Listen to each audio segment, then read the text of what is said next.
বাবা, আমার না অন্নপূর্ণা ভান্ডারের টাকা ঢুকছে না। আপনি একটু আমার কুষ্টিটা দেখে বলুন না আমার ভাগ্যে অন্নপূর্ণা ভান্ডারের টাকা আছে কিনা। ঠিকই তো, একটু দেখে বলে দিলে ভালো দাঁড়া হয়। বলছি। ঠিক আছে।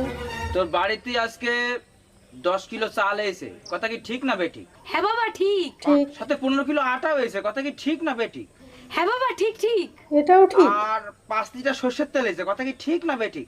হ্যাঁ বাবা ঠিক ঠিক, কিন্তু আপনি কি করে জানলেন? ঠিকই তো। তুই তো আমারে কুষ্টি দিসনি, তুই তো তোর বাড়ির রেশন কার্ডটা আমারে দিছিস। ও এনে ধর। ভাই, তাহলে পরে কি হবে?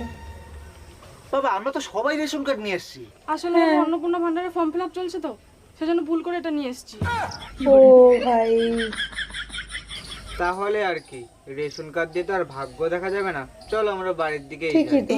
এরা সব চলে গেলে তো আমার ব্যবসা বন্ধ হয়ে যাবে না, এদের তো কোনো মতে যেতে দেওয়া যাবে না। এই দাঁড়া দাঁড়া দাঁড়া দাঁড়া। তোরা আমার কাছে এসিস, আমার কাছে ভাগ্য দেখার জন্য কি কুষ্টি লাগে নাকি?